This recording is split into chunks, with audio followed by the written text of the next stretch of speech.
નમસ્કાર દર્શક મિત્રો, સ્વાગત છે આજના વિડીયોમાં. તો મિત્રો, આપણે હમણાં ચોટીલા ડુંગરે બિરાજમાન શ્રી ચામુંડ માતાજીના દિવ્ય દર્શન કર્યા અને ધન્યતા અનુભવી. માતાજીના દર્શન લઈને હવે આપણી યાત્રા અહીંથી આગળ વધી રહ્યા છીએ. તો હવે આપણે જઈ રહ્યા છીએ એવા સ્થાન પર જેનો ઇતિહાસ મહાભારત કાળ સાથે જોડાયેલો છે. તો આજે આપણે જઈ રહ્યા છીએ પાંચાલની એવી પવિત્ર ભૂમિ તરણેતર ધામ તરફ, જ્યાં સાક્ષાત ત્રિનેશ્વર મહાદેવ બિરાજમાન છે. તો ચાલો મારી સાથે આ પવિત્ર યાત્રામાં જોડાઈ જાવ. તો ચોટીલાથી તરણેતર જવા માટે તમારે ચોટીલાથી સાયલા બાજુ રાજકોટ હાઈવે છે, રાજકોટ અમદાવાદ સાયલા તરફ જવાનું રહેશે. તો એ તરફ તમે ચાલશો એટલે તમારે આગળ હાલશો એટલે તમે જુઓ કે અહીંયા આ જે ચોકડી આવે છે, અહીંયા તમે સીધા જઈશો તો તમે સાયલા તરફ જશો અને કનૈયા હોટલથી સામેની સાઈડ તમે ચોટીલા અંદર જવાનો રસ્તે અહીંથી વળી જવાનું. તો આ આપણે અહીંયાથી તમે જો આ રસ્તો તમે જોવો છો, તો અહીંથી આપણે જાય સીધો ચોટીલા અંદર તરફ જાય તો વચ્ચે અહીંયા થાનગઢ જવા માટેનો રસ્તો આવશે, તો અહીંયાથી આપણે વળી જઈશું.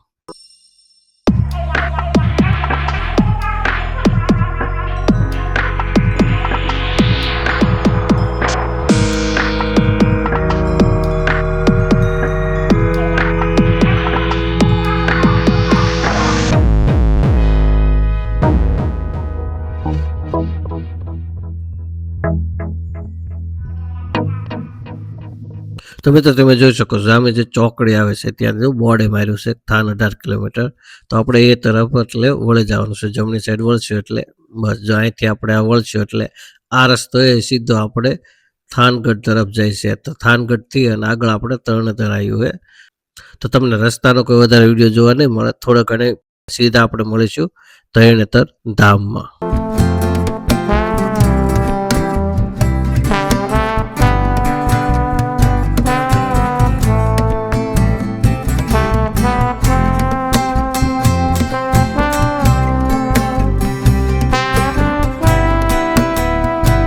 તો મિત્રો આપણે તરણેતર પહોંચી ગયા છે. જો આ મેઇન મંદિર નથી, આપણે મુખ્ય મંદિર ઉપર તરફ જઈશું. તો આ તરફ તમે જાઓ એટલે આ તરફ મેઇન મંદિર આવેલું છે. જો આ કોળી સમાજની જગ્યા છે. તો સામે છે ત્રિનેશ્વર મહાદેવનું મંદિર છે, મુખ્ય મંદિર.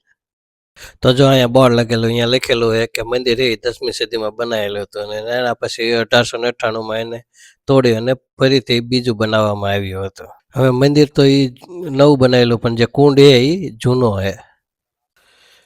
તો મિત્રો સામે જે મંદિર દેખાય છે એ 1898માં જે લખતરના રાજા હતા ઠાકોર કરણસિંહ, જે એમના દ્વારા બનાવવામાં આવેલું હતું. આમ તો આ મંદિર છે એ લગભગ કામ એવું છે કે 10મી સદીમાં હોવાનું માનવામાં આવે, અને જર્જરિત થઈ ગયું હતું એટલે 1898માં ફરીથી એને બાંધવામાં આવ્યું હતું. અને ઇતિહાસકારોનું મતે એવું માનવામાં આવે કે આ મંદિર છે એ ગુર્જર જે પ્રતિહાર રાજા હતા એમને સમયમાં એ બંધાયેલું હતું. તો જે આ પુલ દેખાય એ સમયનો જ છે, અને એવું માનવામાં આવે છે કે આમાં ગંગા નદીનું પાણી આવે છે, તેથી આને પવિત્ર માનવામાં આવે છે. અને જે લોકો હરિદ્વાર અસ્થિ વિસર્જન માટે નથી જઈ શકતા તે આજુબાજુના લોકો છે એ આ પુલમાં છે એ અસ્થિ વિસર્જન કરે છે, અને આ પુલ છે એને એટલો પવિત્ર માનવામાં આવે છે.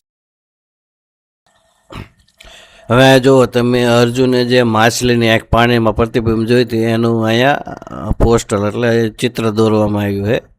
તો હવે એવું માનવામાં આવે છે કે આ મંદિર છે એ મહાભારત વખતનું છે, જ્યારે અર્જુને માછલીની આંખ વીંધી એ આ જગ્યા ઉપર જ તે અત્યારે જે છે કુંડ છે એમાં જોઈને જ છે, અને જે આ મંદિર છે એ વખતનું છે.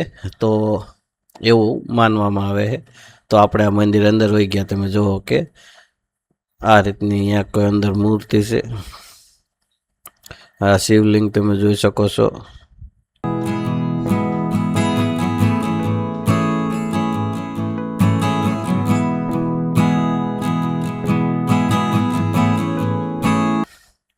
હવે મંદિર બહાર જ તમે જુઓ અહીંયા એક આવો થંભ છે, એમાં જે આ તમે જોઈ શકો છો આમાંથી એમ કે હોરા નીકળો જો આ છે એમાંથી તમે આમ નીકળી જાઓ તો તમારા પાપ ધોઈ જાય એવું અહીંયા માનવામાં આવે છે. તો લોકો અહીંથી ગળકી અને બહાર નીકળે છે. જો આ ભાઈ નીકળે એ રીતે બહાર નીકળે છે.